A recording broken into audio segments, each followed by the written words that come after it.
One man committed to the cause of free speech is United Australia Party Senator Ralph Abetz, who joins us now. Ralph, is it my imagination or did the UK Prime Minister Keir Starmer look at Australia's e-Safety Commissioner and say, look, hold my beer when it comes to free speech online? Mate, Keir Starmer, this is just my opinion before you or your lefties start having a go. Keir Starmer didn't just look at our own e-Safety Commissioner. Keir Starmer cast his mind back to 1930s Germany, and in my personal opinion, relax guys, it's just an opinion, he looked back to what the Nazis were doing and he says, I'll have a bit of that. I'll have a bit of that. He looked back to what the Soviets were doing and he thought, that sounds pretty good. That's who Keir Starmer is. I'll tell you why, Ali, because in my opinion, just my opinion, Keir Starmer, actually, it's not even my opinion. This is a fact. What am I talking about? This is a fact.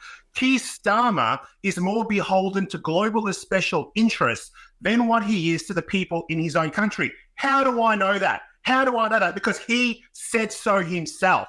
In an interview a little while ago now, he was asked, where would you rather be? Would you rather be in your nation's parliament or would you rather be in Davos? What did he say? He said, I would rather be in Davos. This is the man who's in charge of the United Kingdom. I know I'm ranting. I can't help it. I don't like Keir Starmer. This man is the epitome of a grifter. He is the epitome of people who should not be in charge of their nation. And the problem with Keir Starmer is that we have our own little Keir Starmer sprinkled around Parliament House right here in Canberra. I know this for a fact because I know these people, unfortunately. It sounds a little bit like Canadian Prime Minister Justin Trudeau, who side-eyed Chinese communism. Well, I quite like the look of that, as did his father, by the way, who thought Chairman Mao was quite all right despite all the murdering and starvation that went on. Look, Twitter CEO Elon Musk has gone after the UK government over their threats to jail Brits for reporting the news and extraditing foreigners like you and me for what we say online. He even got the hashtag 2-tier Keir trending. Now, is the Starmer government leading a war on free speech, starting with Elon Musk? Absolutely they are. But you know what? It's not just the Starmer government. Those very same types of apparatchiks that are crawling their way through the UK's parliament, like the insects that they are also crawling around the halls of Canberra right here. This is very important for your listeners to understand, and I think many of them probably already do. But your elected member of parliament, the guy or girl who you see on TV right now, is just a mouthpiece. They are a puppet. They are beholden to the special interests within their respective parliaments. I'll give you some examples, okay? Labor and Liberal, they'll fight like cats and dogs, about issues which do not matter, which are inconsequential, but they'll always agree on the big ticket items. Some examples right now: digital ID, passed by Labor, not a Labor idea, a Liberal Party idea. They just ran out of time to get it through. The Voice, Labor went out with The Voice, but they both supported it. Liberals said legislate it, and Labor said put it in the Constitution. Basically the same thing. Globalist organizations, UN, WHO, they are both beholden, just the same. Disinformation, misinformation bill. They both want it. It's just who's going to get it through first. The e-Safety Commissioner, put into her position of great power by the Liberal Party, supported and emboldened by the Labor Party, and then you've got Peter Dunn coming out and saying, oh, she's doing such a great job. These guys, left and right, it's fake. There's no real choice if you vote for the big party on the left or the big party supposedly on the right. They're exactly the same on matters of importance and significance, because the special interests control these halls of power and every hall of power across the world. Donald Trump refers to these people as the deep state. He's not wrong, but who is the deep state? It's the bureaucratic class. Doesn't matter who wins the election, the bureaucrats, they stay the same, they don't go anywhere. Well, it's interesting that you talk about some of these policies, Senator Babet, because the normal process of Parliament is to look at each policy separately and to assess that policy on its own merits. But what we've actually got is this nest of ideas and new legal constraints on various parts of our lives that are all going to come into law at the exact same time. And when taken together, they present a serious risk to free speech. One, for instance, is digital ID coupled with the disinformation bill. What happens, Senator, if you post something online or you go to a rally and the government says, sorry, we don't like that? Can they just delete your life and lock you out of society? Absolutely they can. And it's not a conspiracy theory. They're already doing this in that communist China right now. You do something online that your government doesn't like, it over there anyway, it affects what's called your social credit score, where the government's ranks you as have you been a good boy or girl, or have you been a bad boy or girl, based off what you do online. And if you've been a bad boy or girl, and Ali, both you and I, I'm sure, would have very low social credit scores if we were in communist China, you lose certain rights and privileges that you had before. For example, you can't catch a plane. You've got to take the train or a bus or something like this. So the digital ID combined with the dis and misinformation bill, at first it will come and it will be smooth. Probably not much will happen.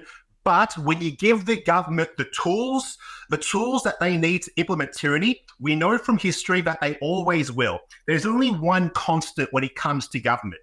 And if you look throughout history, and that constant is the government always gets more and more authoritarian and more tyrannical. When we put new bills in place onto the legislative books, we need to think, okay, this government right now is not going to push that hard, but what's a government going to do in 5, 10, 20, 50, 30, 60 years down the track? What's going to happen then? Let's not give these people the tools to enable our own enslavement. That's just silly. I push back against stuff like this. I'm at the forefront of all this stuff. I'm not okay with any of it. But you know what? You at home, mum and dad, you voter, get more involved in politics. Send more people like me to Canberra to fight for you. I'm fighting for you, brother and sister. Send more guys like me. Well, Senator, you should always draft policy and review policy as if your great leader is Kim Jong-un. That's the whole idea. It has to be able to survive a dictator. That's how good your policy should be, and that's not what we're seeing right now. But you say this is all going to take a long time and be slow. I don't think so. Having watched the UK in the last week, I took a week off and the UK decided to burn itself to the ground. And surprise, surprise, we have The Guardian running an article from a former Twitter employee, Bruce Daisley, fantasizing about the UK issuing an arrest warrant for Elon Musk. And he wasn't the only one. This was a long whinge about regulating social media via the Britain's Online Safety Act of 2023. What are they going to do, Senator? Empty the jails of these 40,000 actual criminals and put wrong-think people in there? Put Elon Musk in there? Yes, they will. They absolutely will. And all we need to do is look at history. Political dissidents are always locked up eventually.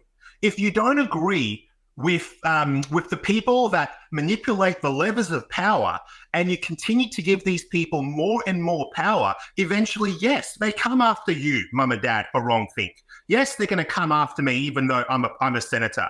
Yes, they're going to come after you, Ali. Yes, they're going to come after you hiding behind your fake Anon account on Twitter or wherever else you're posting. They will eventually come for you.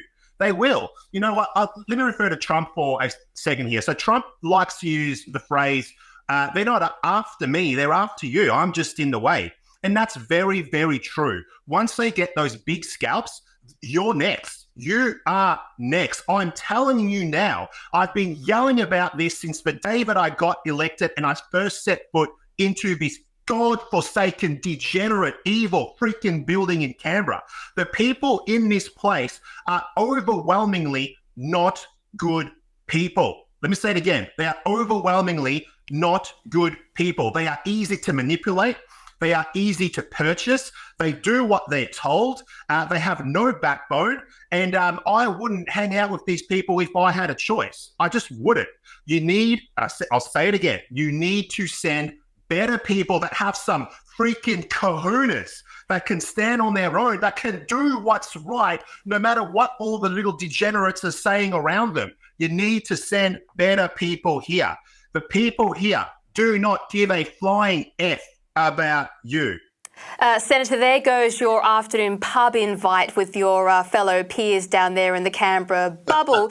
Look, there is actually one crack here and one problem with this approach that I'm seeing. The left has spent all of its time and all of its energy and all of its money trying to coerce the youth into voting for them. That's the whole point. That's why they've got these lower the voting age to whatever.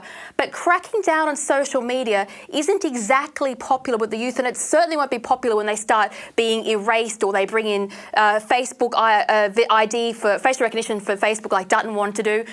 Do you think that maybe there's a problem going to arise here where social media and people like Elon Musk might be more powerful than our short-lived governments? In a fair and open marketplace, people like Elon Musk could potentially be more powerful than our government, but it's not a fair and open marketplace. What is going to happen is our governments are going to put in laws and things of that nature to crack down on people like Elon Musk. They obviously don't want us to be able to speak freely. But here's the thing, right? They will very easily be able to convince people to accept these draconian restrictions on their ability to speak freely, because they'll sell it like this, like they sell everything else. It's for your safety. Don't you want to be safe from extremes? Don't you want to keep your community safe? Don't you want to keep your children safe?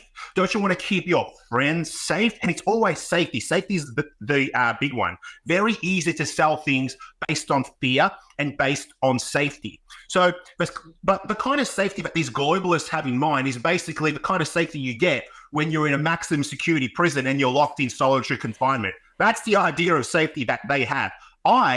And this is just an analogy here, I would rather live in a very unsafe world, and I will take my safety into my own hands because I'm a free citizen and I'm an adult and I can decide what's good for me and what's not good for me. So, you know what? We need to push back against all this kind of garbage, and we need to make sure that when the time comes, when they push this stuff, when they start saying safety, safety, safety, I've said it here, this is going to take potentially years, but they will start saying it. You can look back on this video and say that Babet guy, he was right. This is why I still hold on to the old imagery of Twitter as the bird, because I liked the idea of the bird cage and Elon Musk unlocking the bird cage and little Twitter birds flying free. I think that was such a perfect metaphor for our free speech and the state of our public forum at the moment. Look, Senator, Black Lives Matter burned city blocks to the ground. They assaulted people, they killed people, they looted stores, they tore down statues, they vandalised public buildings. They set up a utopian colony called Chaz, if I remember correctly, but at no point did the left beg for social media to be silenced, and they didn't demand an arrest warrant for Jack Dorsey, who was in charge at the time. So when the left incite mobs on the street for socialism, it's called activism, but when the right do it for freedom and democracy, it's called hate speech. So are we living in the late stages of a revolutionary period? Maybe we are, but this is the thing about the left, right? The left at the moment, they control all the institutions. They have their hands on almost all of the levers of power, so they can dictate what happens next. But the thing about the left is we need to also think about it this way. The left are only useful idiots, right? They are being used as a means to an end by the globalist class. That's what's happening here. Most people on the left probably don't even realize that they're being manipulated and used by the globalist class. And whatever globalists really want, right? Let's just break it down. The globalists want what all globalists have always wanted. They want more power over individual nation states. Now, the only way that you get more power over an individual nation state is you have to destroy that nation state. You have to destroy its culture. You have to destroy the allegiance that the people who live there at the moment have to that country. Mass immigration is a great example, where they're bringing people in from cultures that aren't aligned with the people that live, as an example, in our country here or the UK already. By doing that, and that's a leftist policy, obviously, they can erode what it means to be a citizen of that country. And through that chaos, through that destruction of the architecture, the people, the family, the culture, everything, right? You eventually come to a situation where a predatory globalist class can come over the top and take ultimate control of that nation. That's what they need to do. They're doing it all across Europe. They're doing it in Australia. And then eventually they're going to offer up a preconceived solution. And that preconceived solution, which they're already working on now, is global government, global police force, more global laws, etc., etc. When you do that, you weaken your individual nation, you hand power over to the guys that are up here, and now they control you. It's what they want, it's what they're doing. It's clear to see if you're not half retarded, but they use the left as the useful idiots to push all these nation-destroying policy through. Well, these so-called smart people are not very good studies of history because it never ends the way they want it to end. Final question, and quickly here, Senator. Would you feel safe travelling to the UK? And I don't mean the machete capital of the modern world. I mean, do you fear that you might actually be charged or arrested by these new hate speech laws that Starmer is trying to bring in? I would never, of course I would fear. I'm not going to go to the UK anytime soon. The place is a dumpster fire, not just in the sense of the political issues that they're obviously having at the moment where they want to lock up their political enemies, but just the physical safety of the place. I mean, every other day I hear of someone being stabbed for a watch or stabbed for an iPhone or something like this. I am staying the heck away from the UK for the foreseeable future. And the UK, it should serve as a warning to us here in Australia. They're only some years ahead of us. But I wrote an article about this for The Spectator quite recently. You guys can go and Google that, type in The Spectator, but then it'll come up, read it. But the UK is some years ahead of us. The same unrest that is happening in the United Kingdom will eventually make its way here. We have imported far too many people into this country that are not culturally aligned with the people that already live here. I'm not against immigration. I'm very pro-immigration, but it's got to be sustainable and from cultures that are aligned with ours. I mean, how is this not common sense? Oh, shit, I'm in Canberra. Of course it's not common sense, right? But this is what we need to do. We're only some years until we're there as well. So what we need to do, I'll say it again for the third time, Mum and Dad, get involved in politics, send people like me to Canberra. Yeah, don't have the regret that our UK friends are having for staying home and not voting, and now they're kind of wishing that they did. Look, Senator, that's all we've got time for today. Thank you for joining us here. Thank you. Bye-bye. And don't worry, we'll be back in just